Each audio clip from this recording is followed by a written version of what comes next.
Apsveicam! Jūs esat nolēmis iegādāties šo īpašumu.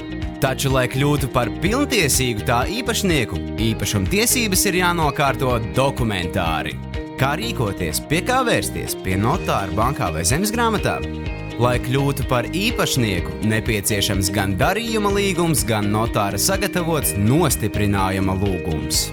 Tāpat jārēķinās, ka būs nepieciešams veikt nekustamā īpašuma nodokļa, valsts un kancelējas nodevas samaksu zemesgrāmatā, kā arī iesniegt ar darījumu saistītos dokumentus zemesgrāmatā un sagaidīt, līdz tiek sagatavota zemesgrāmatas apliecība. Un tikai tad varēsi pēc tās doties uz zemesgrāmatu.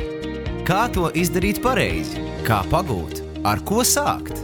Kopš 2015. gada 1. māja nekustamo īpašuma darījuma procesā ir veiktas izmaiņas. Izvēloties darījumu noformēt notariālā akta formā, īpašumtiesības var nostiprināt arī elektroniski.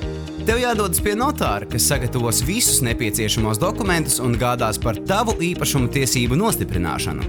Darījums tiks noformēts elektroniski, izmantojot notāra informācijas sistēmu un drošu elektronisko parakstu.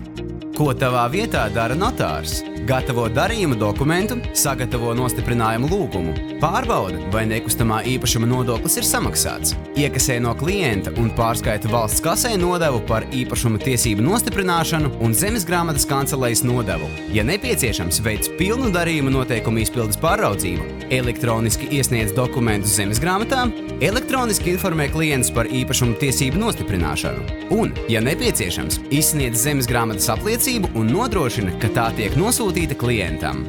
Kāpēc šis darījuma noformējuma veids ir izdevīgs? Pircējs iegūst iespēju ātrāk un lētāk kļūt par pilntiesīgu īpašnieku, kā arī izvairās no riska tikt apkrāptam. Savukārt valstī tas palīdz samazināt ēnu ekonomikas īpatsvaru darījumos ar nekustamo īpašumu un novērst krāpšanas risku, jo laika posmā starp darījuma noslēgšanu un tā reģistrāciju īpašums nevar tikt pārdots atkārtoti. Šāds darījuma process ir saprotams, ātrs un drošs. Tas sākas un beidzas notāra birojā.